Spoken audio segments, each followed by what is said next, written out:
నమస్తే, నేను Naresh. Welcome to స్వతంత్ర బిగ్ టాక్. తెలుగు రాష్ట్రాల్లో ఎన్నికల ప్రచారం ముగిసింది. నెల రోజుల పాటు హోరెత్తిన మైకులు మూగబోయాయి. ఆంధ్రప్రదేశ్, తెలంగాణతో పాటు 9 రాష్ట్రాలు, ఒక కేంద్ర పాలిత ప్రాంతంలో ఈ దఫా ఎన్నికలు జరుగుతున్నాయి. అయితే చాలా చోట్ల పెద్ద ఎత్తున నగదు కట్టలు పట్టుబడ్డాయి. ఓటర్లను ప్రలోభాలకు గురి చేసేందుకు ఈ పార్టీ ఆ పార్టీ అన్న తేడా లేకుండా దాదాపు అన్ని పార్టీలు ఈరోజు రేపు ఓటర్లకు లబ్ధి చేకూర్చేందుకు తమ వంతుగా ప్రయత్నాలు చేస్తున్న నేపథ్యంలో అసలు ఈ భారతదేశంలో ఎన్నికలు అనేవి ప్రజాస్వామ్యమా ధనస్వామ్యమా అన్న అభిప్రాయాలు వినిపిస్తూ ఉన్నాయి. మరీ ముఖ్యంగా తెలుగు రాష్ట్రాల్లోనైతే అసెంబ్లీ ఎన్నికలు, పార్లమెంటు ఎన్నికలు వచ్చాయంటే గ్రామాల్లో నగదు పెద్ద ఎత్తున కూడా డిస్ట్రిబ్యూట్ చేస్తూ ఉన్నాయి రాజకీయ పార్టీలు. ఈ అంశానికి సంబంధించిన అన్ని అంశాల మీద ఈరోజు మన బిగ్ టాక్లో చర్చిద్దాం.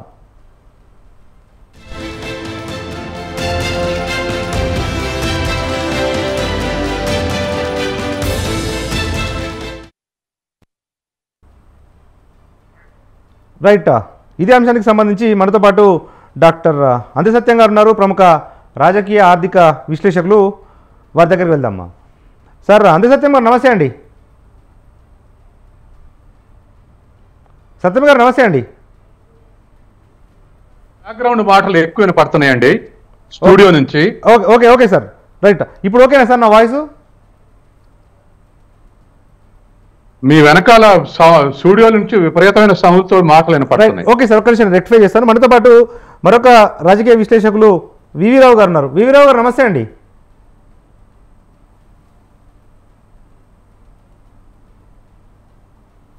Hello, right. ఏదో సాంకేతిక సమస్య తలెత్తినట్టుంది, తిరిగి సంప్రదించే ప్రయత్నం చేద్దాం. మనతో పాటు ప్రస్తుతానికి అయితే సత్యం గారు నమస్తే అండి. నమస్తే, ఇప్పుడు ఓకే. రైట్. సత్యం గారు చూశారు కదా, ఏపీలో కానీ తెలంగాణలో కానీ ప్రలోభాల పర్వము మొదలైంది. మైకులు అయితే మూతపడ్డాయి కానీ మనీ బయటికి వస్తున్న పరిస్థితి అయితే కనిపిస్తూ ఉంది. గత తెలంగాణ ఎన్నికల నేపథ్యంలో దాదాపు 300-400 కోట్ల రూపాయలు ఎలక్షన్ కమిషన్ సీజ్ చేసింది. అయినప్పటికీ ఏపీలో కానీ తెలంగాణలో కానీ నగదు ప్రవాహం కొనసాగుతూనే ఉంది. ఏం చెప్తారు సార్ దీనికి సంబంధించి? జనరల్గానే ఎలక్షన్స్ కమర్షియలైజ్ అయినాయి. దాంట్లో సౌత్ ఇండియాలో ముఖ్యంగా ఎక్సెప్ట్ కేరళ, కర్ణాటక, తమిళనాడు, ఆంధ్రప్రదేశ్, తెలంగాణ, ఈ 4 రాష్ట్రాలు highly commercialised states for elections. Political పార్టీలు సర్వైవల్కి కానీ ఎలక్షన్లో గెలవాలన్నా డబ్బు పంచడం అనేది గత 2 దశాబ్దాలుగా అలవాటు చేశారు. ఇప్పుడు లోకల్ బాడీ ఎలక్షన్స్లో ఎక్కువ ఖర్చు పెడతారు, దానికన్నా అసెంబ్లీలో ఇంకొంచెం తక్కువ, దానికన్నా పార్లమెంట్లో ఇంకొంచెం తక్కువ. ఉదాహరణకు మనం చాలా మాటలు ఎవిడెన్స్లు ఛానల్స్, టీవీ ఛానల్సే చూపెట్టాయి. మాకు 5,000 ఇచ్చారు, 4,000 ఇచ్చారు, మీరు ఎందుకు ఇయ్యరు, మీరు తక్కువ ఎందుకు ఇస్తున్నారని తక్కువ ఇచ్చే పార్టీలని జనమే అడిగినటువంటి పరిస్థితి మనం చూసాం. అట్లాగే పొలిటికల్ పార్టీస్ కూడా లీడర్స్ కు మంచి పేరు ప్రతిష్టలు ఉన్న లీడర్ కూడా డబ్బులు పంచకపోతే ఓడిపోతానేమో, ఇంకా ఆఖరి లాస్ట్ రిజార్ట్ గా డబ్బులు పంచితేనే మంచిది, గెలుస్తున్నా అది ఒకవేళ డబ్బులు పంచకపోతే నష్టం జరుగుద్దామని పేరు ప్రతిష్టలు ఉన్న వాళ్ళు కూడా డబ్బులు పంచే స్థితి ఇవాళ దిగజారి ఉన్నది. కాబట్టి ఇవాళ పార్టీలు కూడా టికెట్లు ఇచ్చేటప్పుడు ఎంపీ టికెట్ ఇవ్వాలంటే నువ్వు ఒక 100 కోట్లు పెట్టుకోగలవా, లేదా నువ్వు ఒక 50 కోట్లు పెట్టుకోగలవా అని అడిగి టికెట్లు ఇస్తున్నారు. కాబట్టి ఎవ్రీవేర్ పోలింగ్ లో, ఓటర్ల దగ్గర, పార్టీ దగ్గర, క్యాండిడేట్ దగ్గర ప్రతి చోట డబ్బు చర్చ జరుగుతుంది. డబ్బుంటే అసలు పార్టీ పోషించగలదా, ఆ తర్వాత పోటీ చేసే వాళ్ళు డబ్బు పెట్టగలరా, ఆ తర్వాత ఓటర్లకు ఎంత ఇవ్వాలి, ఇలా ప్రతి చోట ఇది కమర్షియల్ అయిన తర్వాత ఇవాళ ఆంధ్ర, తెలంగాణలో, కర్ణాటక, తమిళనాడులో చాలా ఖర్చు వస్తూ ఉంది. కాబట్టి అయినా దీనికి ఫుల్ స్టాప్ లేదు. ఎలక్షన్ కమిషను వాళ్ళ సాధ్య మేరకు, వాళ్ళ సాధ్యత మేరకు పార్లమెంట్ ఎలక్షన్లో చట్టం ప్రకారం 95 లక్షలు ఖర్చు పెట్టాలి, అసెంబ్లీ ఎలక్షన్లో 45 లక్షలు ఖర్చు పెట్టాలి. కానీ ఇవాళ 95 లక్షలు కాదు, దానికి 100 రెట్లు 95 కోట్లు ఖర్చు పెట్టి గెలుస్తున్నటువంటి స్థితి ఇవాళ కొనసాగుతా ఉంది. కాబట్టి గత ఎలక్షన్లో, పార్లమెంట్ ఎలక్షన్ల సందర్భంగా ఒక ఎలక్షన్ వాచ్ సంస్థ ఒక జాతీయ పార్టీ 27,000 కోట్లు ఖర్చు చేసింది, ఒక జాతీయ పార్టీ 5,000 కోట్లు ఖర్చు చేసిందని 19 ఎలక్షన్లో అంచనాలు వేశాయి. ఉమ్, కాబట్టి ఇప్పుడు కూడా పార్టీలు, యంత్రాంగానికి ఇవన్నీ కూడా ఆ తర్వాత మీడియాలో అడ్వర్టైజ్మెంట్లు ఉమ్, ఇవన్నీ పోలిస్తే ఇవాళ అంతకన్నా ఎక్కువే ఖర్చు అయ్యేటువంటి అవకాశం ఉంది. రైట్. కాబట్టి పార్టీలు తప్పు లేదనుకుంటుంది, ప్రజలు ఆశిస్తున్నారు, ప్రజలకు అలవాటు చేశారు. ఉమ్, కాబట్టి వాళ్ళ ఎవరైనా డబ్బులు పంచట్లేదంటే అది అబద్ధం, జనం నమ్మే పరిస్థితులు లేరు. రైట్. కాబట్టి ఇవాళ ఖచ్చితంగా డబ్బులు పంచేటువంటి క్రమం కూడా రేపు పోలింగ్ అనగానే, అంటే ఈ రాత్రి, రేపు రాత్రి, రేపు ఉదయం నుంచి సాయంత్రం వరకు డబ్బుల కార్యక్రమం ఉంటుంది. కాబట్టి ఇవాళ డబ్బులు ఖర్చు పెట్టకుండా ఎలక్షన్లో ముందుకు పోయే పరిస్థితి అవుపట్టం లేదు. అయితే సార్ అందిసత్యం గారు, ఎట్లా అయిపోయిందంటే అటు రాజకీయ పార్టీలు ఇటు ఓటర్లు ఇద్దరు కూడా సమర్థించుకుంటున్నారు. రాజకీయ పార్టీలు అభ్యర్థులు డబ్బులు ఇస్తున్నారు కాబట్టి మేము తీసుకుంటున్నామని చెప్పి ఓటర్లు అడుగుతున్నారు కాబట్టి మేము ఇవ్వాల్సి వస్తుంది అని చెప్పి అభ్యర్థులు, రాజకీయ పార్టీలు ఎవరికి వారే ఈ డబ్బుల పంపిణీని సమర్థించుకుంటా ఉన్నారు. మరి అంతిమంగా కనీసం దీన్ని కట్టడి చేయడానికి మరి ఎలక్షన్ కమిషన్ ఉంది కదా, ఏం చేస్తూ ఉంది, పోలీసులు ఉన్నారు కదా, ఏం చేస్తూ ఉన్నారు అంటే ఏం చేస్తాం సార్? ఎలక్షన్ కమిషను ఎప్పుడు కూడా డబ్బులు ఖర్చు పెట్టొద్దని చెప్పుద్ది, తర్వాత వాళ్ళ అఫిడవిట్లో ఏం ఆస్తులు ఉన్నాయో చెప్తుంది, తర్వాత లిమిటేషన్స్ ఉన్నాయి. అయినా ఇవన్నిటి వల్ల ఉపయోగం లేదు. ఆచరణలో ప్రజలు చైతన్యమై డబ్బులు రిజెక్ట్ చేసేటువంటి స్థాయికి చైతన్యం వస్తే తప్ప లేకపోతే డబ్బులు పంచని స్థితి ఉండదు. తర్వాత రెండోది, ఒకవేళ ఉద్యమాల ఎజెండా ఉంటే డబ్బుల ప్రభావం లేకుంటే గెలవగలరు. ఒక ఎగ్జాంపుల్, సారా వ్యతిరేక ఉద్యమం ప్రజలు చేసినప్పుడు దాన్ని పొలిటికల్ ఎజెండాగా మార్చుకొని ఎన్టీ రామారావు నేను అధికారంలోకి వస్తే సారా నిషేధిస్తాడు. అవును, ఎస్. సారా కాంట్రాక్టర్లు అందరూ ఓడిపోయారు, కోటీశ్వర్లు. అంటే డబ్బు ప్రభావం కన్నా ఉద్యమ ప్రభావం ఎక్కువ. అట్లే వైఎస్ రాజశేఖర రెడ్డి వచ్చే ముందు విద్యుత్ శక్తి ఉచిత విద్యుత్ కోసం ఉద్యమాలు జరిగినాయి. అవును, ఉచిత ఉద్యమాలు జరిగినప్పుడు చంద్రబాబు నాయుడు డబ్బులతోటి మేనేజ్ చేస్తాడు, ఎస్సీ ఎస్టీ నియోజకవర్గాల్లో కోటి ఖర్చు పెట్టగలడు, కాబట్టి చంద్రబాబు నాయుడుని ఓడించడం కష్టం అనుకున్నారు. కానీ ఉచిత విద్యుత్ కోసం పోరాడినప్పుడు ఆ ఉచిత విద్యుత్తు ఉద్యమం పనిచేసింది తప్ప డబ్బులు పనిచేయలేదు. కాబట్టి ఉద్యమాలు ఎజెండాగా మార్చి, ఉచిత విద్యుత్తుని ఎలక్షన్ ఎజెండాగా మార్చి, సారా వ్యతిరేక ఎజెండాగా మార్చి, కేసీఆర్ ప్రత్యేక తెలంగాణ ఎజెండాగా మార్చి గెలిచారు. డబ్బుల ప్రభావం లేదు. అవును. కాబట్టి డబ్బుల ప్రభావం ఎప్పుడు ఉండదు అంటే ఒక ప్రజా ఉద్యమం నిర్వహించినప్పుడు, ప్రజా ఉద్యమానికి ప్రజలు అనుకూలంగా ఉన్నప్పుడు డబ్బుల ప్రభావం ఉండదు, డబ్బులు పంచినా గెలవరు. ఉదాహరణలు మన రాష్ట్రంలో. కాబట్టి ఇవాళ ప్రజలు చైతన్యవంతమై చైతన్య స్థాయిలో ఉంటే డబ్బుల ప్రభావం ఉండదు. మనతో పాటు ప్రముఖ రాజకీయ విశ్లేషకులు వివిరావు గారు ఉన్నారు. వివిరావు గారు నమస్తే అండి. నమస్తే. రైట్. మీరు అందరితో పోలిస్తే ఈ ఎలక్షన్స్కు ముందు జరిగే ప్రలోభాలకు సంబంధించి కట్టడి కోసం పెద్ద ఎత్తున కూడా పనిచేశారు, సంవత్సరాల తరబడి పనిచేశారు. ఏంటి సార్, నిజంగా ఓటర్లలో ఏమైనా మార్పు కనిపిస్తుందా, రాజకీయ పార్టీల్లో మార్పు కనిపిస్తుందా? ఏం లేదండి, మార్పు అనేది ఇంకా తీవ్ర స్థాయికి చేరినటువంటి పరిస్థితి కనబడతా ఉంది. ఈరోజు అంతర్గత ప్రజాస్వామ్యం లేని రాజకీయ పార్టీ ఫండ్ ట్రాన్స్పరెంట్ గా లేదు. నిన్ననే మీరు చూశారు, సుప్రీంకోర్టు మొట్టకాయలు ఇచ్చిన తర్వాత ఈరోజు పార్టీలు వాళ్ళ యొక్క వాళ్ళు ఇస్తున్నటువంటి కంటెస్టెంట్స్ ఇస్తున్న అఫిడవిట్స్ కానీ, లేదా వాళ్ళు ఈరోజు ఏదైతే వాళ్ళు ఎలక్షన్ కమిషన్ కి చూపిస్తున్నటువంటి లెక్కల్లో చూస్తే ఎంత వ్యత్యాసం ఉందో మీకు అర్థమవుతుంది. మీరు టీవీల ద్వారానే ప్రతి కంటెస్టెంట్ ఈరోజు ప్రజల్ని వాళ్ళ మీటింగ్లకు తరలించేటప్పుడు వాళ్ళు అయ్యే ఖర్చు, మేము ఎన్నికల నిఘా వేదిక తరఫున చాలా సందర్భాలలో మేము ఎన్నికల మొత్తం ఆ ప్రాసెస్ అంతా కూడా ఒక విఐపి క్యాండిడేట్, ఒక మోడీనో, కేసీఆర్ లేకపోతే ఒక రేవంత్ రెడ్డో అక్కడికి, లేదా ఒక కేంద్రం నుంచి వచ్చిన ఒక రాహుల్ గాంధీ ఒక ప్రోగ్రామ్ కి అనే మీటింగ్ కి వస్తే స్టార్టింగ్ నుండి మీటింగ్ మార్నింగ్ ఉదయం అక్కడికి ప్రజల్ని తరలిస్తున్నటువంటి పరిస్థితి నుండి, వాళ్ళు వేసుకున్న కండువాల దగ్గర నుండి, వాళ్ళు తింటున్నటువంటి తిండి కానీ, అక్కడ ఆ ప్రోగ్రామ్ కి అవుతున్నటువంటి ఖర్చు, అంటే అక్కడ అరేంజ్మెంట్స్ కానీ, ఆ భోజనాలు కానీ, చివరికి వెళ్ళిపోయేప్పుడు వాళ్ళకి ఇచ్చే మద్యము, డబ్బు, ఇవన్నీ కూడా మేము వీడియో ద్వారా రికార్డ్ చేసి ఎలక్షన్ కమిషన్ కు గత 4-5 ఎన్నికల నుండి పదే మేము వాళ్ళ దృష్టికి తీసుకెళ్తున్నాము. మేము ఆ వ్యత్యాసాన్ని స్పష్టంగా చెప్తా ఉన్నాం. ఎందుకంటే కోడ్ ఆఫ్ కండక్ట్ సంబంధించి మీరు ఇస్తున్నటువంటి లిమిటేషన్ కి వాళ్ళు పెడుతున్నటువంటి ఖర్చుకు చూస్తే చాలా వ్యత్యాసం ఉంది. అలాగే ఈ రోజు కంటెస్టెంట్స్ ఎవరైతే బీఫామ్స్ తీసుకుంటున్నారో వాళ్ళకి వాళ్ళ ఎలిజిబిలిటీ ప్రాతిపదికన ఏంటంటే ఇలాంటి విచ్చలవిడిగా ఖర్చు పెట్టగలిగేది ఒక శక్తి సామర్థ్యాలు ఉన్నటువంటి వ్యక్తులకు మాత్రమే టికెట్స్ ఇస్తా ఉన్నారు.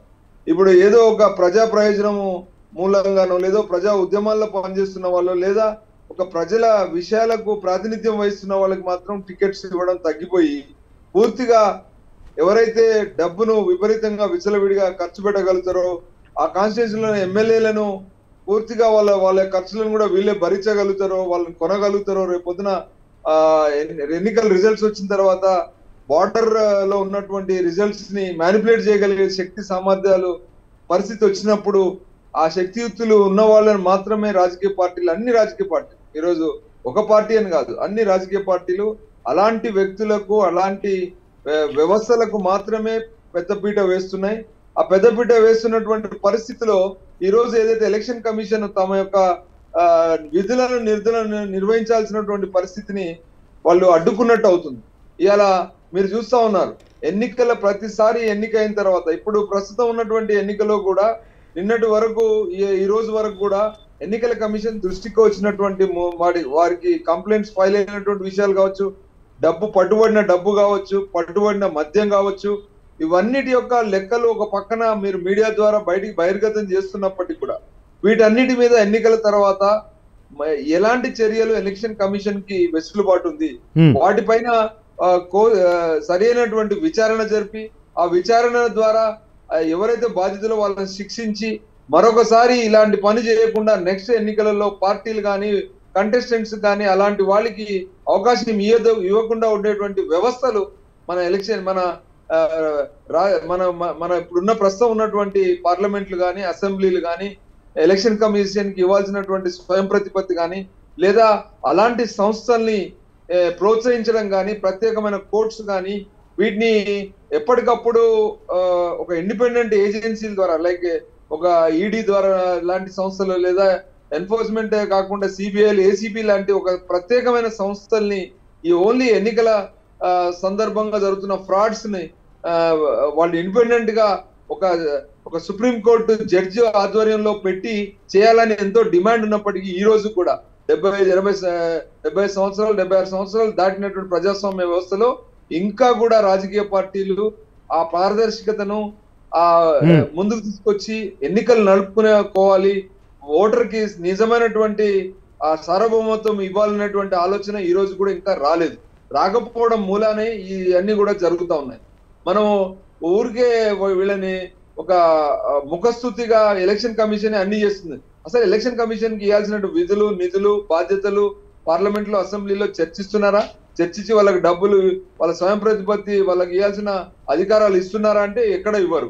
మరి ఎలా ఒక కొద్ది మంది ఉన్నటువంటి సెంట్రల్ ఎలక్షన్ కమిషన్స్ కానీ స్టేట్ ఎలక్షన్ కమిషన్స్ కానీ వాళ్ళ యొక్క నియంత్రణలో మొత్తం యంత్రాంగం పనిచేస్తున్నప్పుడు ఈ మిగతా యంత్రాంగాలన్నీ కూడా రాష్ట్ర స్థాయిలో కేంద్ర స్థాయిలో ఉన్న యంత్రాంగాలు ఏక్ మహీనేకే సుల్తాన్ లాగా ఒక నెల రోజుల కోసము ఎన్నికల కమిషన్ ఆధ్వర్యంలోకి వెళ్ళిపోయి ఆ తర్వాత 5 సంవత్సరాలు 4 సంవత్సరాలు ఆ మధ్యలో మొత్తం రాజకీయ పార్టీ ఎన్నుకోబడిన రాజకీయ పార్టీలు అందరిలో పనిచేస్తున్నటువంటి ఈ దుర్మార్గ పరిస్థితిని ఎదుర్కోవడానికి ఏమైనా ఒక ఇండిపెండెంట్ వ్యవస్థలు కానీ లేదా ఒక రాజ్యాంగ స్ఫూర్తికి లోబడి ఏమైనా ఒక చర్యలు చేపట్టాయా అని ప్రశ్నిస్తే ఎక్కడ కూడా ఏ పార్టీ కానీ అధికారంలో ఉన్నా అపోజిషన్ లో ఉన్నా కొత్త పార్టీలు కానీ పాత పార్టీలు కానీ రీజనల్ పార్టీలు కానీ ఎవ్వరు కూడా ప్రయత్నం చేయడం లేదు. అంటే ఇదంతా కూడా ఒక మూసలో పెట్టినట్టుగా ఒక తంతుగా నడుస్తా ఉంది. దీనివల్ల మనం ఈరోజు ఖచ్చితమైనటువంటి మార్పులు తెచ్చుకునే పరిస్థితి మనం ఎన్నికల్లో తేలేకపోతున్నాము. ప్రతిసారి కూడా ఉన్న పరిస్థితులకు లోబడే పనిచేస్తా ఉన్నాం. ఇది ఒక ప్రధానమైన విషయం మనం గమనిస్తా ఉన్నాం. రైట్ సార్, వస్తాను తిరిగి మీ దగ్గరికి. మనతో పాటు ప్రముఖ రాజకీయ విశ్లేషకులు ప్రొఫెసర్ ఉమామహేశ్వరరావు గారు ఉన్నారు. ఉమామహేశ్వరరావు గారు నమస్తే సార్. నమస్తే. నమస్తే. రైట్ సార్, ఇప్పుడు ఎన్నికల్లో ఒక గరిష్టంగా ఇంత మేరకే డబ్బు ఖర్చు చేయాలి అని చెప్పి ఎన్నికల కమిషన్ ఒక నిబంధన ఉంటుంది. కానీ ఏ పార్టీ ఏ అభ్యర్థి కూడా ఫాలో అయ్యే పరిస్థితి లేదు. మరి అలాంటప్పుడు మరి నిబంధనలు పెట్టుకోవటము ఎందుకు? ఆ నిబంధనలను ఎవరు రెక్టిఫై చేసుకోవాలి? ఏంటి దేశంలో మనీ పాలిటిక్స్ పెరుగుతున్న నేపథ్యంలో ఎలక్షన్ కమిషనో లేకపోతే సుప్రీంకోర్టు ఇటువంటి వాళ్ళ జోక్యం చేసుకోవాలి కదా. అటువంటి ప్రక్రియ ఒకటి దేశంలో జరగట్లేదు సార్. కారణాలు ఏంటి? ఇప్పుడు మన వివి రావు గారు ఎన్నికల సంస్కరణల గురించి వాటి గురించి చాలా చక్కగా చెప్పారు. నిజానికి వారు లేవనెత్తిన అంశాలన్నీ కూడా చాలా కీలకమైన అంశాలు. దాదాపు 4 దశాబ్దాలుగా ఈ దేశంలో పదే పదే పదే పదే అందరూ అడుగుతున్నట్టు ప్రజాస్వామిక వాదులందరూ కూడా అడుగుతున్నదే ఒకటే ఒక సూటి ప్రశ్న: పార్టీలలో అంతర్గత ప్రజాస్వామ్యం లేకుండా ఈ దేశ ప్రజాస్వామ్యం ఎలా కాపాడబడుతుంది? Question number 1. మామూలుగా పార్టీలు ముందు అంతర్గత ప్రజాస్వామ్యాన్ని కనుక పాటిస్తే దేశంలో ప్రజాస్వామ్యం కాపాడబడుతుంది. అట్లాగనే ఇవాళ మీరు ఇందాక చెప్పారు, ఎన్నికలలో విచ్చల విడిగా డబ్బు ఖర్చు పెట్టడం ఇవన్నీ జరుగుతున్నాయి అని. సో కాబట్టి ఇవాళ ఎన్నికల కమిషన్ ఇస్తున్నటువంటి సూచనలకి వాస్తవంగా క్షేత్రస్థాయిలో మనం చూస్తున్న పరిస్థితులకి చాలా భిన్నమైన పరిస్థితి. అంతా అయిపోయిన తర్వాత ఎన్నికలు స్వేచ్ఛగా నిష్పాక్షపాతంగా మళ్ళీ జరిగాయని మనమే అనుకుంటాం. మళ్ళీ మామూలు యథావిధి మళ్ళీ 5 ఏళ్లకు ఎన్నికలు వచ్చేంత వరకు ఈ అంశం మళ్ళీ చర్చకి రాదు. సో కాబట్టి ఎక్కడెక్కడో అయినా ఎన్నికల పిటిషన్లు వేసినప్పుడు లేకపోతే ఇట్లాంటి వాటప్పుడు మాత్రమే ఈ అంశం చర్చకు వస్తున్నది, కానీ మిగతా వాటిలో ఇదేమి కావడం లేదు. అట్లాగనే గ్రామీణ ప్రాంత ప్రజలకు ఉన్నటువంటి కనీసం ఓటర్ చైతన్యం పట్టణ ప్రాంతాల్లో అసలు ఉండడం లేదు. చదువుకున్న వాళ్లే ఎక్కువ మంది ఆ ఓటింగ్ కి రానటువంటి పరిస్థితులు మనం చూస్తున్నాం. తర్వాత ఎన్నికలు అనేది చాలా వ్యయంతో కూడుకున్నది అని సామాన్యుడు చాలా దూరంగా వెళ్ళిపోయేటువంటి పరిస్థితి వచ్చింది. మన వల్ల కాదు అనేటువంటి పరిస్థితి. ఇది ప్రజాస్వామ్యానికి ప్రమాదకరమైన సంకేతం ఇది. కాబట్టి ఒక లెవెల్ ప్లేయింగ్ ఫీల్డ్ ఎవరైనా సరే ఇది nothing but delegation of power. సామాన్యుడు పాలన చేయడం కోసంగా మేము వివిధ రంగాల్లో ఉన్నాం. నేను వ్యవసాయం చేసుకుంటున్నా, నేను వ్యాపారం చేసుకుంటున్నాను, కాబట్టి నేను బిజీగా ఉంటున్నాను, నా తరఫున మీరు పాలన కొనసాగించండి అని చెప్పడానికి ఇది nothing but delegation of power. ఒక సామాన్యుడు పరిపాలించడానికి ఇతరులకి తన పక్షాన అధికారం ఇస్తున్నాడు. అంటే అధికారం అంతా తనది, తరఫున వ్యవహరించడానికి ఇస్తున్నాడు. ఇంత కీలకమైన బాధ్యతని ఈ డెలిగేషన్ ఆఫ్ పవర్ ని అప్పగిస్తున్నప్పుడు మనం ఎంత జుడిషియస్ గా దాన్ని వాడుతున్నాము అనే దాని విషయంలో చాలా వరకు మనం ప్రజలని ఎడ్యుకేట్ చేయలేకపోయాము అని అనిపిస్తాము. మనం మిగతా పాఠాలనే చెప్తున్నాం క్లాసుల్లో, కానీ ఈ ప్రజాస్వామ్యాన్ని కాపాడుకోవలసినటువంటి ఈ ఓటు హక్కుకు సంబంధించిన కీలకమైన అంశాల విషయంలో చిన్న తరగతుల నుంచి పై స్థాయి వరకు ఆ సెన్స్ ఆఫ్ రెస్పాన్సిబిలిటీని మరింతగా క్రియేట్ చేయాల్సిన అవసరం ఉన్నది అని ఈ మన ఓటింగ్ శాతాలు కనుక చూస్తే తెలుస్తూ ఉంది. తర్వాత రాజకీయ పార్టీలు కూడా ఏంటంటే ఇందాక వివి రావు గారు చెప్పారు, ఎన్నికల యంత్రాంగం ఈ ఒక నెల రోజుల పాటు వాళ్ళ కింద పనిచేస్తుంది. ఇదంతా ఎవరి దగ్గర నుంచి తీసుకోవాలి? రాష్ట్ర ప్రభుత్వ అధికారుల దగ్గర నుంచో కేంద్ర ప్రభుత్వ అధికారుల దగ్గర నుంచో తీసుకుంటారు. ఈ ఎన్నికల కమిషన్ కి ప్రతి పట్టణంలోనూ లేకపోతే ప్రతి దీంట్లోనూ మనకి కార్యాలయాలు లేవు, స్వతంత్రంగా వ్యవహరించేటువంటిది లేదు. అన్ని కూడా వివిధ విభాగాలు ఈ పని అయిపోయిన తర్వాత వాళ్ళు వెళ్తారు. కానీ ఎన్నికలు అనేటువంటిది సంవత్సరం పొడుగునా ఏదో ఒక ఎన్నికలు జరుగుతూనే ఉంటాయి మనకి. సో అటువంటప్పుడు ఎన్నికలకు ప్రత్యేక యంత్రాంగం ఉండాలన్నటువంటి డిమాండ్ ఈనాటికి ఎప్పటి నుంచో ఉన్నది. దాన్ని మనం ఇంకా సెటరైట్ చేసుకోలేనటువంటి పరిస్థితి. ఇవాళ కూడా అంతే, ఓటర్ గుర్తింపు కార్డులు రాసుకోవాలంటే ఎప్పటి నుంచో మిగతా రోజుల్లో కూడా రాయించుకోవచ్చు అని అంటారు. కానీ వాటి పరిశీలన అవన్నీ కూడా ఎన్నికల సమయంలో హడావుడిలో జరుగుతుంది తప్ప మిగతా సమయాల్లో జరగదు. సో కాబట్టి దానికి ఒక సపరేట్ యంత్రాంగం అంతా ఉండి ఎన్నికల వ్యవస్థని పరిపుష్టం చేసుకోవడానికి ఇది ప్రజాస్వామ్యానికి ప్రాణప్రదమైనది, కీలకమైనది అనేది గుర్తించవలసిన అవసరం ఎంతైనా ఉంది. అట్లాగనే వాళ్ళకున్న సిబ్బంది ఇప్పుడు ఎన్నికల విధులు నిర్వహిస్తున్నారు, అక్కడ డబ్బు మద్యం అక్రమ రవాణా ఉన్నది, వాటిని పట్టుకోవాలి అని అంటాము. వాళ్ళని పట్టుకోవాలి అని అంటే రాజకీయ శక్తులని ఎదిరించి వాటిని సీజ్ చేసి వాటిని అప్పగిస్తే తర్వాత మళ్ళీ 5 ఏళ్ళు వాళ్ళు అక్కడే పనిచేయాలి, వాళ్ళ దగ్గరే పనిచేయాలి. వాళ్ళకున్న ప్రొటెక్షన్ ఏంటి? మనం మహా అంటే 1 సంవత్సరం రోజులు వాళ్ళని బదిలీ చేయకూడదనో లేకపోతే ఇంకేదేదనో వాళ్ళ రక్షణ ఇవ్వగలమేమో, కానీ వాళ్ళు 5 సంవత్సరాల పాటు అదే పొలిటికల్ బాస్ కింద పనిచేయాల్సి వస్తున్నది అనేటువంటి ఒక భయము ఎంప్లాయీస్ లో ఉంటే ఈ వ్యవస్థ ఏమి సక్రమంగా నడుస్తుంది? కాబట్టి వీటన్నింటికి ఒక శాశ్వత పరిష్కారాలు చేసినప్పుడే మన ప్రజాస్వామ్యం మరింత బలోపేతం కావడానికి అవకాశం ఉంటుంది. తర్వాత సెన్స్ ఆఫ్ రెస్పాన్సిబిలిటీ, ఓటు అనేటువంటి దానిని ఇది మన ఒపీనియన్, మన గొంతుక, మన పవర్ని మనం వేరే వాళ్ళ చేతుల్లో పెడుతున్నాం. దీన్ని చాలా జాగ్రత్తగా వాడాలి.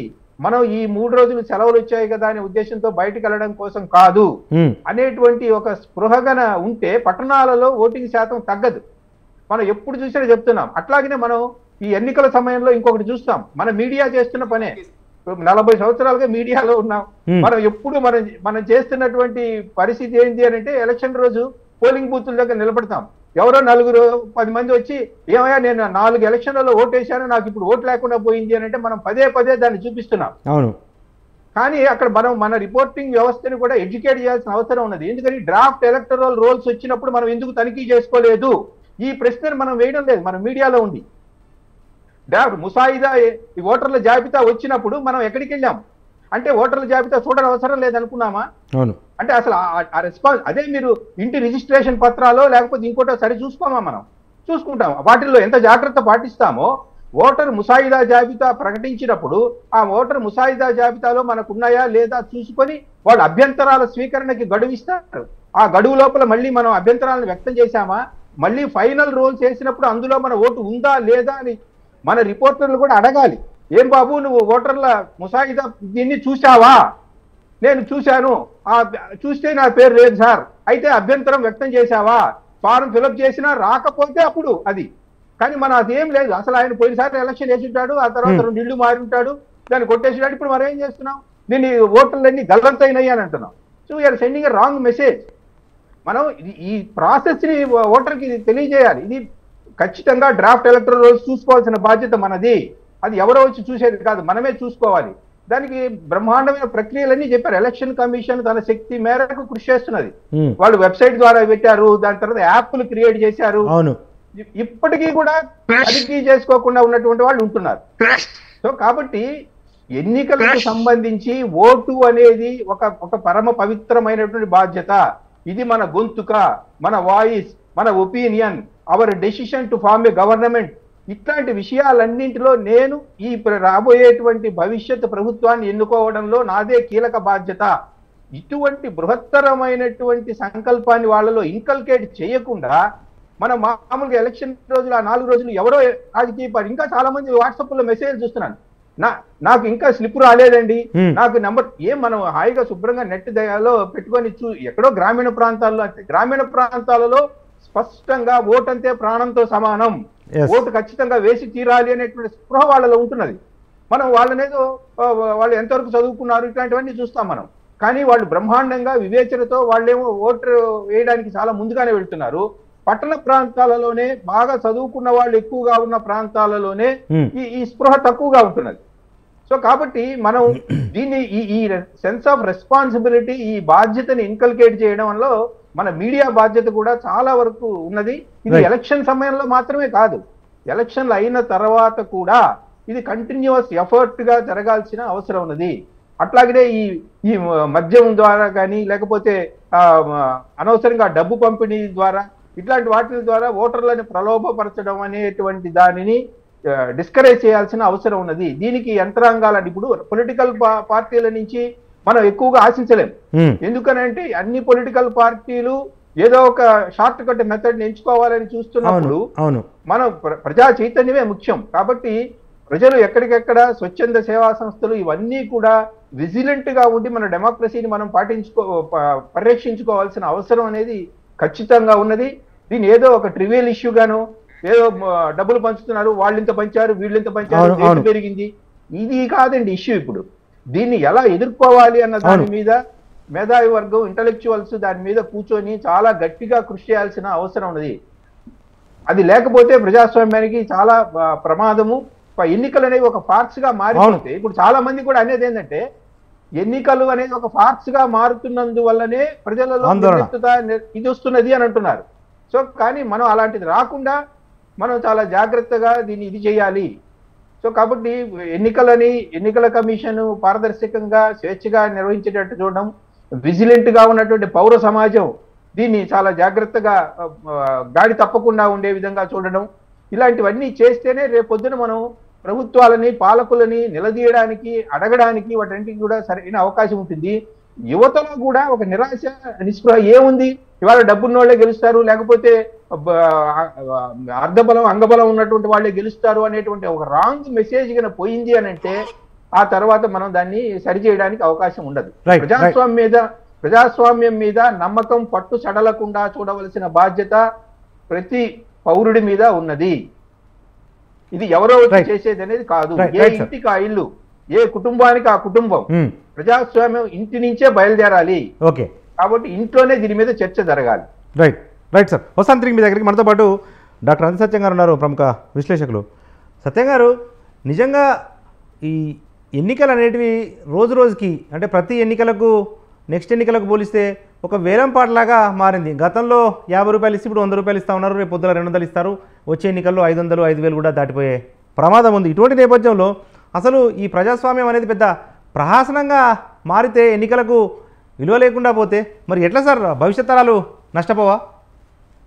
ఇప్పుడు సిస్టమ్ కమర్షియల్ అయినాక ఎలక్షన్స్ సపరేట్గా మోరల్స్ పాటిస్తూ జరగాలని కోరుకోవటం మన అత్యాశ. ఎందుకంటే ప్రతి దాంట్లో కార్పొరేటైజేషన్ వచ్చిన తర్వాత ఎలక్షన్స్ని కూడా అలాగే చేస్తూ ఉన్నారు.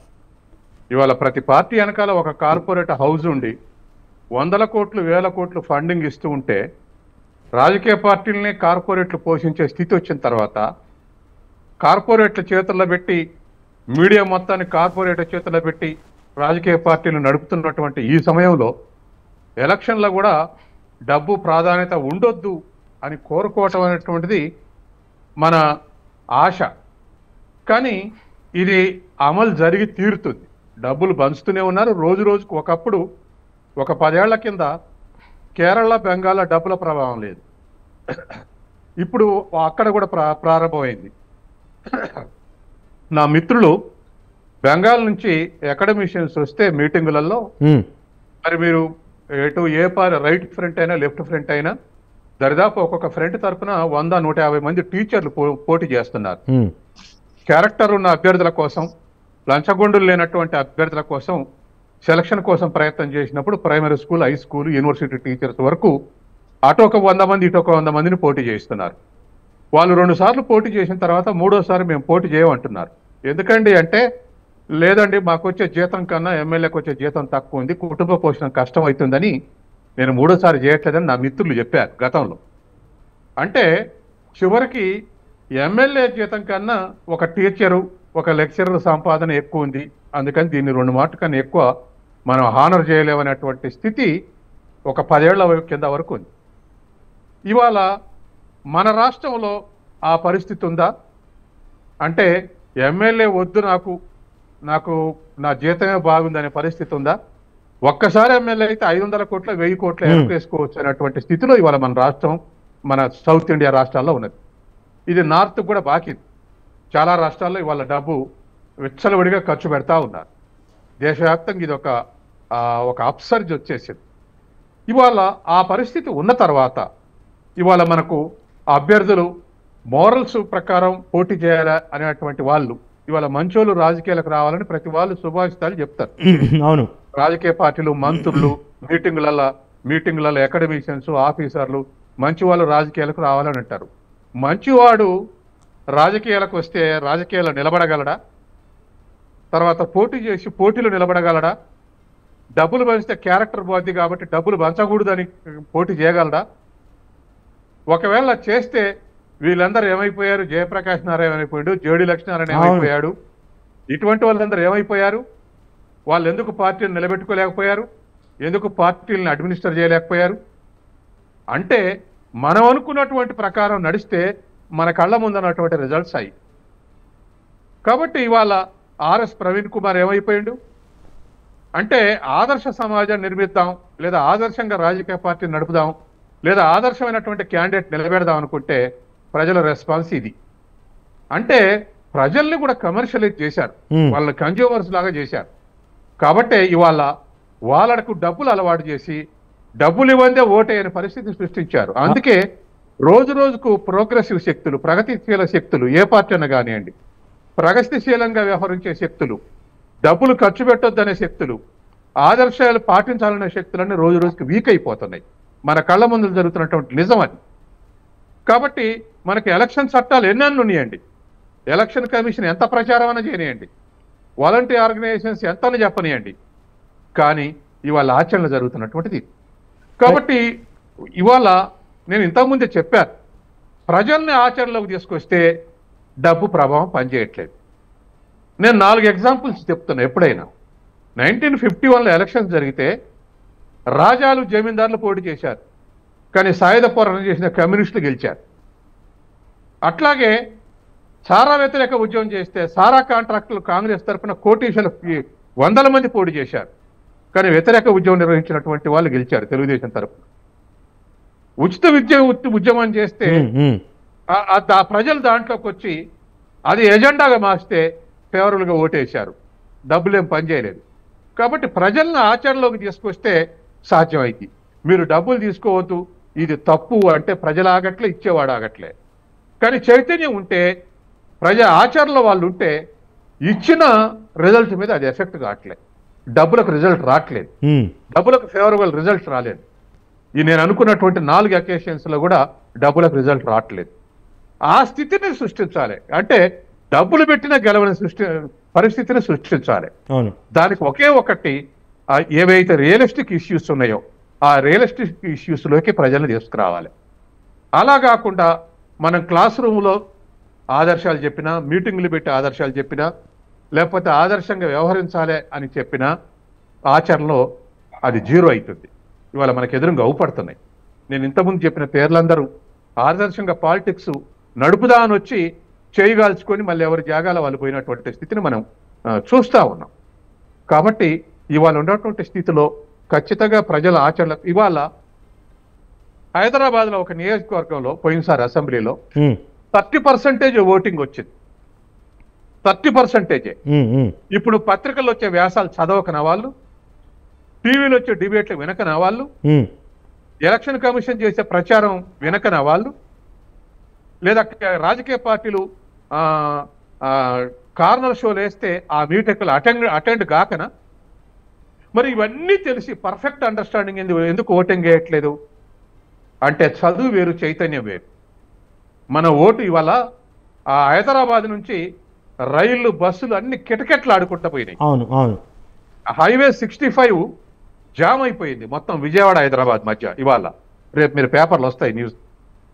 అటువంటి ఎందుకు సామాన్య ప్రజలు అక్కడ ఎవరు అవుపడలేదు, కానీ అంత సామాన్య ప్రజలు ఎందుకు అంత ఓటింగ్ మీద ఆధారపడుతున్నారు, ఆదుర్ద ప్రదర్శిస్తున్నారు అంటే మా తెలుగుదేశం గెలవాలనో, మా వైసీపీ గెలవాలనో, మా జనసేన గెలవాలనో. పార్టీల అభిమానులు ఉన్నారంటే పార్టీలో ఇన్వాల్వ్మెంట్ ఉందని అర్థం. ఆ ఇన్వాల్వ్మెంట్ ఉన్నవాడే పాజిటివ్ రియాక్ట్ అవుతున్నాడు. ఎలక్షన్స్ అంటే ఎన్ని తిప్పలైనా పడి ఓటేయాలి. ఇవాళ సికింద్రాబాద్ రైల్వే స్టేషన్లో కిటికీల నుంచి లోపలికి దూకి విజయవాడ వచ్చి ఓటేయడానికి సిద్ధపడిపోతున్నారు. ఆ చైతన్యం మరి చదువుకున్న వాళ్ళకి ఎందుకు లేదు అంటే ఇది హై హ్యాండెడ్ బిహేవియర్. అంటే మాకు పలుకుబడి ఉంది, ఎమ్మెల్యే తోటి ఎంపీ తోటి పనే ఉంది, వాళ్ళ ఓటు వేయకుండా మేము పని చేయించుకోగలము అనే హై హ్యాండెడ్ బిహేవియర్. తర్వాత ఓటింగ్ మీద ఉన్నటువంటి చిన్న చూపు. తర్వాత ఓటేస్తే గెలిచినోడు మనకు బుద్ధిమంతుడు అనుకోవాలా? అందరు అట్లే ఉన్నారు. ఓడోడు అట్టే ఉన్నాడు, గెలిచోడు అట్టే ఉండరు. అందరూ అవినీతి పట్ల అందరూ సంపాదించుకునే వాళ్ళే. వీళ్ళకి ఓటేయటం వల్ల ప్రయోజనం ఏమిటి అనుకునే వాళ్ళ సంఖ్య ఉండటం. తర్వాత అర్బన్లో ఓటింగ్ అసలు ప్రాథమికంగా ఇవన్నీ పక్కకు పెడితే అద్భుతంగా ఇప్పుడు హైదరాబాద్ లాంటి సిటీలో ఎన్యూమరేటర్లకు కుటుంబాలు తెలిసి ఉండాలి. కాబట్టి ప్రత్యేకంగా కుటుంబాలు తెలిసినటువంటి మున్సిపల్ అడ్మినిస్ట్రేషన్ నుంచే ఎన్యూమరేటర్లు ఉండాలి. గ్రామాలలో రెవెన్యూ వాళ్ళ ఎన్యూమరేటర్లు ఉంటే ప్రతి గ్రామంలో ఓటర్ ఎక్కడ తెలుసు కాబట్టి చేస్తున్నారు. సిటీలో అసలు ఓటింగ్ ఎన్యూమరేటర్సే మొత్తం ఓటర్లను ఎన్యూమరేట్ చేయలేకపోతున్నారు. ఇదొకటి. రెండోది, సిటీలో టౌన్స్లో ఉన్న వాళ్ళకు ఇక్కడ ఓటు ఉంటుంది, విలేజెస్లో ఓటింగ్ ఉంటుంది. ఇవాళ ఆన్లైన్ ఓటింగ్కి వచ్చినాక కొంత చెకింగ్ జరుగుతుంది. ఇది రెండోది. 2 చోట్ల ఓటింగ్ ఉంటే ఒక చోట మానుకొని ఇంట్రెస్ట్ ఉన్న దగ్గరికి పోతే ఇంకో చోట పోలింగ్ పర్సంటేజ్ తగ్గి అవుపడుతుంది మనకు. తర్వాత ఆ సిటీలో ఉండేటువంటి స్థితిలో గ్రామాల్లో 1200 మందికి ఒక పోలింగ్ బూత్, 1000 మందికి ఒక పోలింగ్ బూత్ ఉంటే సిటీలో 500 మందికి ఒక పోలింగ్ బూత్ ఉండాలి, అందుబాటులో ఉండాలి. బజార్లు దాటుకుంటా, చౌరాస్తాలు దాటుకుంటా పోలింగ్ బూత్ ఎదుర్కొనేటువంటి స్థితి ఉండకూడదు. తర్వాత ఎడ్యుకేటెడ్ ఉన్న ఏరియాలో మరింత సౌలభ్యాలు కల్పించాలి. అంటే వాళ్ళు వచ్చి వెయిటింగ్ లేకుండా ఓటేసిపోయేటువంటి స్థితి అర్బన్లో ఆ స్థితి కల్పించాలి. ఇవన్నీ ఎలక్షన్ కమిషన్ తీసుకోవాల్సినటువంటి బాధ్యతలు. కాబట్టి ఇవాళ చదువుకు డబ్బుకు చైతన్య స్థాయికి సంబంధం లేదు. కాబట్టి ప్రజల చైతన్య స్థాయి పెంచిన ప్రజా ఉద్యమాలు జరిగి ప్రజల చైతన్యం వచ్చిన దగ్గరల్లా పాజిటివ్ రిజల్ట్ వస్తుంది. డబ్బులు పెట్టిన రిజల్ట్ రావట్లేదు, అందరు పోయి ఓటు చేస్తున్నారు. కాబట్టి ఇదొక్కటే మనకున్నటువంటి లక్ష్యం. రైట్. ఓకే, మనతో పాటు ప్రముఖ విశ్లేషకులు వివి రావు గారు ఉన్నారు. వారి అభిప్రాయం తెలుసుకునే ముందు మన బిగ్ టాక్లో ఒక స్మాల్ బ్రేక్ తీసుకుందాం. బ్రేక్ తీసుకున్న తర్వాత తెలంగాణలో దేశవ్యాప్తంగా ప్రజాస్వామ్యం అనేది ధనస్వామ్యంగా మారుతుందా అన్న అనుమానాలు కలుగుతూ ఉన్నాయి. మరీ ముఖ్యంగా దక్షిణాది రాష్ట్రాల్లో రోజు రోజుకి ఎన్నికలు కాస్ట్లీ అవుతున్నాయి అనడానికి రోజు పట్టుబడుతున్న కోట్లు నోట్ల కట్టలే నిదర్శనంగా మారుతున్న నేపథ్యంలో దాన్ని అడ్డుకోవడానికి ఎలాంటి చర్యలు తీసుకోవాలి అన్న అంశంపై మన బిగ్ టాక్లో చర్చను కొనసాగిద్దాం. వివిరావు గారు, అంటే దేశంలో అత్యంత ధనవంతులు కూడా ఓడిపోయిన చరిత్రను మనం చూసాము. జిందాల్ కానీ లేకపోతే కర్ణాటకలో ఎంబీటీ నాగరాజు వంటి కోటీశ్వర్లు కూడా ఎన్నికల్లో ఓటమి పాలయ్యారు. అంటే నోట్లే ఓట్లను నిర్దేశించడం లేదు కానీ దాదాపుగా ఈ రాష్ట్రము ఆ రాష్ట్రము అన్న తేడా లేకుండా దేశవ్యాప్తంగా డబ్బు ప్రభావం అధికమైంది. మరీ ముఖ్యంగా సదరన్ ఇండియాలో ఇంతకుముందు మనం మాట్లాడుకున్న 4-5 రాష్ట్రాల్లో డబ్బులే కీలక పాత్ర పోషించడానికి కారణాలేంటి? ఈరోజు ప్రజాస్వామ్యం అనేది ఈరోజు మన రాజ్యాంగ స్ఫూర్తి మూలాలకు విరుద్ధంగా రాజకీయ పార్టీల స్వరూపంతో పాటు ప్రజల్లో రావాల్సినటువంటి నమ్మకాలు, ఏదైతే ప్రజాస్వామ్యం మీద ప్రజలకున్న నమ్మకం అనేది కూడా చాలా ముఖ్యమైనటువంటి పాత్ర పోషిస్తుంది. ఇవాళ మనం చూస్తా ఉన్నాం, రాజ్యాంగ స్ఫూర్తి ఈ లోబడి కొంత నియమ నిబంధనలతోని మన రాజ్యాంగంని మూలాలను తీసుకొచ్చినటువంటి పెద్దలు ఆనాడు రాజకీయ సామాజిక పరిస్థితులకు అనుగుణంగా వాళ్ళు ప్రపంచవ్యాప్తంగా ఉన్నటువంటి ప్రజాస్వామ్య వ్యవస్థల్ని క్షుణ్ణంగా పరిశీలించిన తర్వాత అంబేద్కర్ లాంటి వాళ్ళ ఒక కమిటీ ద్వారా చాలా మంది పెద్దలు ఇందులో ఎక్సైజ్ చేసిన తర్వాత మనకి ఆనాటి పరిస్థితులకు అనుగుణంగా చేశారు. చేస్తూనే ఒక గొప్ప అవకాశం ఇచ్చారంటే ఎప్పటికప్పుడు పరిస్థితులకు అనుగుణంగా మార్చుకునేటువంటి ఒక వెసులుబాటు కూడా కల్పించారు. కానీ ఈరోజు మీరు చూస్తా ఉన్నారు, మొత్తం రాజ్యాంగమే తప్పు, రాజ్యాంగ మూలాలే తప్పు అనేటువంటి దుర్మార్గ స్థాయికి దిగజారడానికి మూల కారణం ఏంటంటే ఇవాళ ప్రజాస్వామ్యంలో ప్రజలకు ఇవ్వాల్సినటువంటి ఈక్వల్ లెవెల్ ప్లేయింగ్ అనేది మూల సూత్రంగా ఆ రోజు ఈ ప్రజాస్వామ్యాన్ని కానీ ఈ రాజ్యాంగ స్ఫూర్తిని కానీ ముందుకు తీసుకొచ్చారు. కానీ ఇవాళ రాజకీయ పార్టీలు ఏదైతే ఉన్నాయో వాటి యొక్క మూలాలు మీరు గమనిస్తే మీకు అర్థమవుతుంది.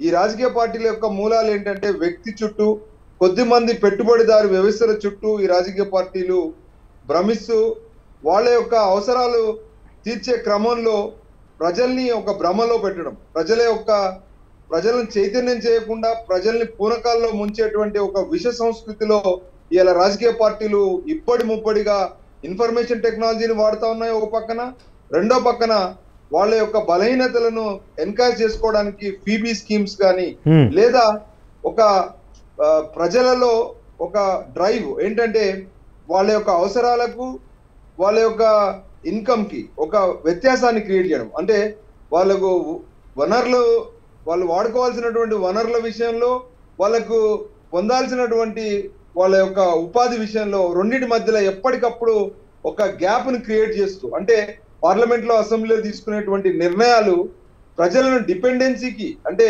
ప్రతి దానికి కూడా ప్రభుత్వం మీద ఆధారపడేటువంటి ఆత్మగౌరవాన్ని పక్కన పెట్టి వాళ్ళకు బిచ్చగాళ్ళలాగా మారేటువంటి పరిస్థితిలో ఇప్పుడు ఇలా ఈ వ్యవస్థలు అంటే వాళ్ళ నిర్ణయాలు అలా ఉంటున్నాయి.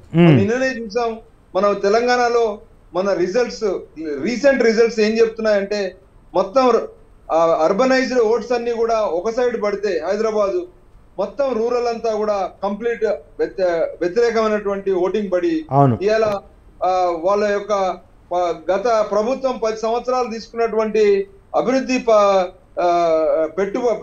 మీద పెట్టినటువంటి పెట్టుబడి కానీ, అభివృద్ధి మీద పెట్టిన ఖర్చు కానీ, ఆ ప్రజల్లో ఉన్నటువంటి డెవలప్మెంట్ మోడల్ ని ఒక లెవెల్ ప్లేయింగ్ కు తీసుకొచ్చే పరిస్థితి లేదు. వాళ్ళ ఆలోచన విధానాన్ని కానీ, వాళ్ళ యొక్క అవసరాలను కానీ, వాళ్ళ యొక్క మనోభావాలను కానీ, ప్రజాస్వామ్యం దిక్కు, ప్రజల అవసరాల దిక్కు అనేటువంటి ఒక ఆలోచనని వాళ్ళు పూర్తిగా చంపేసినట్టుగా కనబడతా ఉంది. ఇంత వైరుధ్యం ఎందుకు ఉండాలి? ఒకే కుటుంబంలో సంబంధించినటువంటి ఒక కుటుంబంలో అన్నదమ్ములు, ఒకడు హైదరాబాద్ లో అంటే మహానగరంలో జాబ్ చేస్తుంటే ఇంకొక మిగతా కుటుంబస్తులు గ్రామంలో ఉంటే మరి వీళ్ళ మధ్యలో ఎందుకు ఇంత ఆలోచన వైరుధ్యం, ఎందుకు ఇంత ప్రజాస్వామ్యం మీద వాళ్ళ యొక్క ఓటు విధానం మీద వాళ్ళకు ఉన్నటువంటి అవగాహన విషయంలో ఇంత వ్యత్యాసం ఎందుకుంది? మరి వాళ్ళు ఒక కామన్ మ్యాన్ అనేటువంటి ఒక ఓటర్ అనేటువంటి వాడు ఎలాంటి ప్రభుత్వాలను ఎన్నుకోవాలి, మన అవసరాలు ఏంటి, మన కుటుంబ అవసరాలు ఏంటి, మన వ్యక్తిగత అవసరాలు ఏంటి, మన సామాజిక అవసరాలు ఏంటి అనేటువంటి చర్చకు వెసులుబాటు ఈ రోజు ఉన్న ప్రభుత్వాలు కల్పించే పరిస్థితిలో ఉన్నాయా? ఈ చర్చను అడ్డుకోవడానికి ఎన్ని రకాలైనటువంటి వాళ్ళు విన్యాసాలు చేస్తా ఉన్నారు, ఎన్ని రకాలైనటువంటి ప్రజా వ్యతిరేక నిర్ణయాలు తీసుకుంటున్నారు ఈ అసెంబ్లీలో, పార్లమెంట్ లో.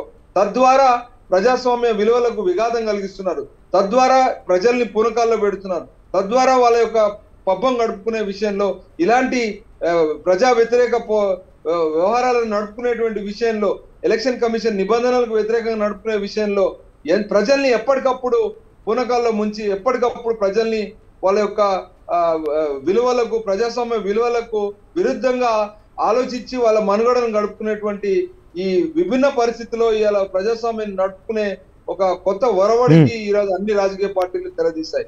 ఈ రాజకీయ పార్టీలలో ఇవాళ కుటుంబ ఆర్థిక వ్యవహారాలు కానీ లేదా ఒక వ్యక్తి యొక్క వికాసం కానీ ఇవన్నీ కనుమరుగైపోయినాయి. ఇవాళ మీరు చూస్తే ప్రభుత్వాలు ఒక కుటుంబ అవసరంలో ఉన్నటువంటి వ్యక్తిగత అవసరాలతో పాటు ఒక వైద్యం, ఒక విద్య లేదా తన యొక్క ఖర్చులు, తన ఆదాయానికి తను పెట్టే ఖర్చులకు ఎందుకు ఇంత వ్యత్యాసంగా వ్యవహారం నడుస్తా ఉంది? ఎందుకు ఈరోజు ప్రతి విషయానికి కూడా కార్పొరేట్ వ్యవస్థల యొక్క మీద ఆధారపడము, లేకపోతే ఈ రాజకీయ పార్టీలన్నీ కూడా దివాలా కోరుగా వ్యవహరించడము, ఇవన్నీ కూడా మనం చూస్తా ఉన్నాం. ఇప్పుడు మీరు చూసారు వైద్యం విషయంలో మన కరోనాలో ప్రభుత్వాలు ఎంత ఇబ్బంది పడేటువంటి పరిస్థితి. అలాగే ఇవాళ మీరు ఇచ్చేటువంటి నిర్ణయాలు కూడా ఒక వ్యక్తి తను అవసరం ఉందా లేదా అనేటువంటి ఒక ఆలోచనకి ఎక్కడైనా అంటే ప్రజాస్వామ్యంలో ఒక వ్యక్తి ఒక పార్టీ గెలిచిన తర్వాత ఈ గెలిచిన తెల్లారి నుండే నెక్స్ట్ ఎన్నిక గెలవడానికి కావాల్సినటువంటి పూనకాలకు సంబంధించినటువంటి ఇవాళ మీరు చూస్తా ఉన్నారు మీడియా ద్వారా లేదా ప్రత్యేకమైనటువంటి కొంతమందిని క్షేత్రస్థాయిలో అక్కడ గ్రాస్ రూట్ లో ఉన్నటువంటి ప్రజల యొక్క సర్వేలు చేసుకొని ఆ సర్వేలలో వాళ్లకు పార్టీలో ఉన్నటువంటి కొన్ని ప్రజాస్వామిక అంశాలకు విభేదం ఉన్నటువంటి అంశాలను బేరీజ్ చేసుకొని ప్రజలను దాని నుండి డైవర్ట్ చేయడానికి ఇవాళ మీడియాని ఏ రకంగా వాడుతున్నారు, సోషల్ మీడియాని. ఇవన్నీ కలిపితే ఈరోజు నిజమైనటువంటి ప్రజాస్వామ్య విలువలకు ఒక తిలోదకాలు ఇచ్చి ప్రజలు కూడా ఈరోజు ఆ ఆలోచన చేయకుండా, మీరు ఇంతకుముందు చెప్పారు ఏంటంటే ఉద్యమాలు కూడా రాకుండా అడ్డుకునేటువంటి బృహత్తరమైనటువంటి పథకాలు, అంటే ఉద్యమం బేసిక్ గా ఉన్నటువంటి కూడు గుడ్డ నీడ అనేటువంటి సాటిస్ఫై చేసి ఆ తర్వాత మిగతా అంశాలన్నింటినీ కూడా కప్పిపుచ్చే ప్రయత్నం, వ్యక్తుల మధ్యలో ఒక డివైడ్ అండ్ రూల్ పాలసీ, వ్యవస్థల మధ్యలో డివైడ్ అండ్ రూల్ పాలసీ, ప్రజాభిప్రాయాలకు ఒక డివైడ్ అండ్ రూల్ పాలసీ, ఇవన్నీ కూడా ఒక ఆర్గనైజ్డ్ వేలో కొన్ని పార్టీలు కొంతమంది వ్యక్తుల చుట్టూ తిప్పేటువంటి ఈ వ్యవస్థకి పెద్ద ఎత్తున ఈరోజు ప్రోత్సాహాలు జరుగుతున్నాయి, పెద్ద ఎత్తున పెట్టుబడులు వాటి మీద పెడతా ఉన్నారు.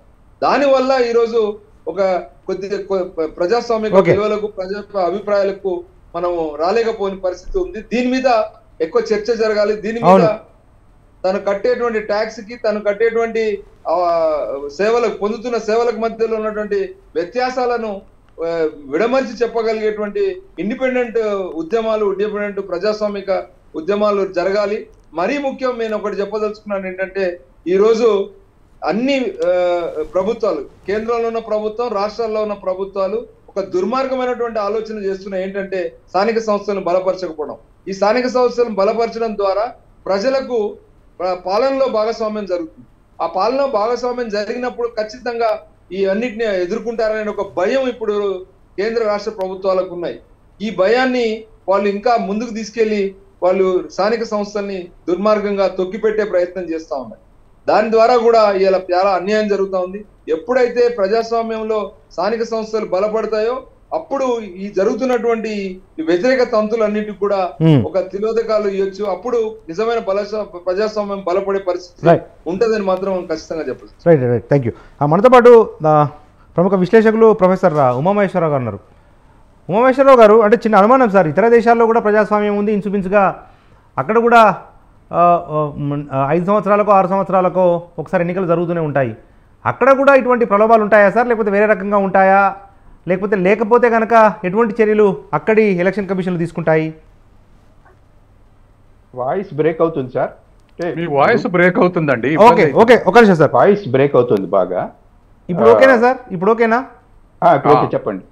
అంటే ఇప్పుడు ప్రజాస్వామ్య దేశాలు ఎన్నో దేశాలు ఉన్నాయి, అక్కడ కూడా ఎన్నికలు జరుగుతూనే ఉంటాయి. అక్కడ కూడా ఇటువంటి ప్రలోభాలు, డబ్బుల పంపిణీ, ఇటువంటి కార్యక్రమాలు జరుగుతాయా సార్? ఇప్పుడు ఏ దేశానికి ఆ దేశం ప్రత్యేకతలు వేరండి. ఇప్పుడు మనం చాలా దేశాలు చూస్తే అక్కడ జనాభా తక్కువ, రైట్? అక్కడ ఎడ్యుకేషన్ కానీ, అక్కడ సిస్టమ్స్ కానీ, వాళ్ళ ఆకాంక్షలు కానీ అవి అక్కడ భిన్నము. ఇక్కడ బహుళ సంఖ్యలో ఉన్నటువంటి బహుళ జాతుల తర్వాత భాషలు వేరు. ప్రతి 30 కిలోమీటర్లకు దాటితే యాస మారుతుంది, భాష మారుతుంది. అట్లాగనే మనం ఈ సెక్యులర్ సిస్టంలో ఉన్నాము, ఏ మతాన్నైనా ఎవరైనా అనుసరించవచ్చు. ఇట్లాంటివన్నీ మనకున్నటువంటి జనాభా, మన అతిపెద్ద దేశం, మన జనసంఖ్యలో ఉన్నటువంటి ఒక పెద్ద దేశంగా దీన్ని చేయడం అనేది ఇతర దేశాలతో పోల్చినంత సులభం కాదు. అక్కడ మన వాళ్ళు కూడా చాలా మంది అక్కడికి పోయి వచ్చామండి, ఏదో పలానా దేశానికి పోయి అక్కడ పేపర్ ఫ్రీగా ఇస్తారు అని అంటే 150 పేజీల పేపర్ ఫ్రీగా ఇస్తాడు, 5 పేజీలు వార్తలు వేస్తాడు, 95 పేజీలు అడ్వర్టైజ్మెంట్లు వేస్తాడు. ఇక్కడికైనా అలాగ ఇచ్చే పని అయితే మనం దాంతో పాటు ఒక ఏదైనా ఒక కూల్ డ్రింక్ ఇది కూడా ఫ్రీగా ఇవ్వచ్చు దాంతో పాటు, పేపర్తో పాటు. అది కాదు, ఏ దేశానికి ఆ దేశం, అక్కడి సమస్యలు, అక్కడి ఉన్నటువంటి భౌగోళిక పరిస్థితులు ఇవి భిన్నమైనటువంటివి, ఎక్స్పీరియన్సెస్ అనేవి. అందులో మనది ప్రత్యేకంగా ఒక 200 సంవత్సరాల పాటు బ్రిటిష్ వలస పాలన, మన ఈ దేశము స్వయం పరిపాలన అవన్నీ ఉన్నటువంటి వాటన్నిటినీ చేసి విదేశీ దండయాత్రలు, తర్వాత పరాయి పాలన, ఇవన్నీ కూడా ఈ దేశ కల్చర్ని వీటన్నిటిని ధ్వంసం చేసి ఇవన్నీ వచ్చాయి. సో వాటి నుంచి పునర్నిర్మాణం జరుగుతుంది. మనకి ఇండిపెండెన్స్ ముందు రోల్ ఆఫ్ ది మీడియా ఏంటి? ఎంతసేపటికి పరాయి పాలకుల్ని ఎదిరించడము, వాళ్ళని ఈ దేశం నుంచి తరిమి కొట్టడం వరకేది. తర్వాత ఏంది? డెవలప్మెంట్ అజెండాగా తీసుకున్నాం మనం. ఆ తర్వాత నుంచి వచ్చి ఎమర్జెన్సీ ఎరా తర్వాత జరిగి మళ్ళీ డిఫరెంట్ ఇది వచ్చింది. సో కాబట్టి ఈ దేశానికి ఉన్నటువంటి ఈ దేశ లక్షణాలు, ఈ దేశంలో ఉన్న ప్రజలకు ఉన్నటువంటి అవసరాలు, వీటన్నిటి దృష్ట్యా మన రోల్ చాలా మారుతుంది. సో కాబట్టి మనం ఇతర దేశాలతో ఉన్నట్టు అక్కడలాగా నియంతృత్వ పోకడలు ఇక్కడ మనం లేదు. శుభ్రంగా ఎనీవన్ ఫ్రీడమ్ ఆఫ్ ఎక్స్ప్రెషన్ బ్రహ్మాండంగా ఇచ్చాం. లేకపోతే అసలు ఈ ఎన్నికల్లో ఇంత తిట్లు తిట్టుకునే వాళ్ళు కాదు మీకు. సో కాబట్టి అవన్నీ యాక్సెప్టబుల్ విధిగానే పోతున్నాయి. మీకు ఇతర దేశాల్లో అట్లా మాట్లాడితే ఊరుకుంటారా అని అంటే అక్కడేం లేదు. సో కాబట్టి మన దేశంలో ఫ్రీడమ్స్ ని చాలా వరకు కూడా అనుభవిస్తున్నాం మనం. వాటన్నిటిని ఆ పరిమితులకు లోబడి ఇక్కడ ప్రజాస్వామిక వ్యవస్థలన్నింటినీ కూడా మనం చూడాలి. అయితే ఇక్కడ జరుగుతున్నది ఏమిటి అని అంటే, నేను చెప్తున్నాను కదా, నేను రిపోర్టర్ గా ఉన్నప్పుడే మనం ఇంత గొప్పగా చెప్పుకుంటున్నట్టు గొప్ప పార్టీలవే ఒకసారి జిల్లా పార్టీ అధ్యక్షుడు ఎన్నిక అని పిలిస్తే మేము వెళ్ళాం రిపోర్టర్లు అందరం. వెళితే ఉండండి హైదరాబాద్ నుంచి కవర్ వస్తుంది, సీల్డ్ కవర్ చూస్తారన్నారు. సీల్డ్ కవర్ ఇచ్చేప్పుడైతే అక్కడ హైదరాబాద్ లో ప్రెస్ కాన్ఫరెన్స్ పెట్టి మీరు చెప్పొచ్చు కదా అన్నాను. ఇదంతా డెమోక్రసీలో భాగమే లేదు సార్ అన్నారు. ఇదేమి డెమోక్రసీ? సీలు చించి ఇప్పటికీ 90% జిల్లా పార్టీ అధ్యక్షుల ఎన్నికలన్నీ కవర్చించే కార్యక్రమాలే కాదని ఎవరు చెప్పలేరు. ఇవన్నీ మన మీడియా మిత్రులు చూస్తున్నదే. ఇవి ఇప్పుడు కాదు, 35 ఏళ్లుగా నేను చూశాను. జిల్లా పార్టీ కార్యాలయంలోకి పోతే సీల్డ్ కవర్ వచ్చింది హైదరాబాద్ నుంచి అని అంటారు. ఏ కీలకమైన పదవికైనా హైదరాబాద్ నుంచి సీల్డ్ కవర్ వచ్చే పని అయితే అది ఏ రకమైన ప్రజాస్వామ్యం అంటే? రాజకీయ పార్టీలలోనే అంతర్గత ప్రజాస్వామ్యం లేకుండా డొల్లతనం నడుస్తున్నది. ఇది యాక్సెప్టబుల్ నార్మ్ గా పోతున్నది. దీనికి చెక్ పెట్టడానికి అందరూ రాజకీయాలు మాట్లాడుతున్నాం. బట్ దీనికి ఎందుకైనా సీల్డ్ కవర్ ఎందుకు వస్తుంది? ఇక్కడ మేము ఉన్నాం కదా, ఆ సీల్డ్ కవర్ ఇచ్చే చెత్తబుట్టలవి మేము ఇక్కడ డిసైడ్ చేస్తామన్నటువంటి ఒక నిర్ణయాత్మక పాత్రని చేయగలిగిన వాళ్ళు ఉన్నారా? లేరు. గ్రామీణ ప్రాంతంలో ఓటర్ లిస్ట్ దగ్గర పెట్టుకొని పార్టీకి చాలా చెప్తున్నారు చాలా మంది పార్టీలు, మావన్నీ ఆర్గనైజ్డ్ పార్టీలని. తీయమనండి, ఎంతమంది దగ్గర నిజంగా స్వచ్ఛందంగా వచ్చి వాళ్ళు 5 రూపాయలు పెట్టి చందా కట్టి కార్యకర్తగా నమోదు అన్ని ఓటర్ లిస్ట్ దగ్గర పెట్టుకొని పేర్లు సుబ్బారావు పుల్లారావు. ఆ సుబ్బారావు పుల్లారావుల పేర్లు 3 పార్టీల జాబితాలోనే ఉంటున్నాయి. ఉంటే గ్రామీణ స్థాయిలో పార్టీ అధ్యక్షుడు ఎన్నిక గ్రామ స్థాయి కమిటీకి ఎందుకు వదిలిపెట్టడం లేదు? మండల స్థాయి వాళ్ళు ఇచ్చి జోక్యం ఎందుకు చేసుకుంటున్నారు? ఇవన్నీ కూడా మన కళ్ళ ముందే జరుగుతున్నాయి. అంటే పార్టీలలో అంతర్గత ప్రజాస్వామ్యాన్ని సర్వనాశనం చేసేస్తే దాన్ని మనం సైలెంట్ స్పెక్టేటర్లుగా చూస్తూ వస్తున్నాం. అదంతా ఒక ప్రజాస్వామిక వ్యవస్థలో భాగమే అని అనుకుంటున్నాం. సో ఈ తప్పిదాలన్నీ గన పోతే తప్ప ఈ ఎన్నికల వ్యవస్థలో సంస్కరణలు అనేటువంటివి జరగవు.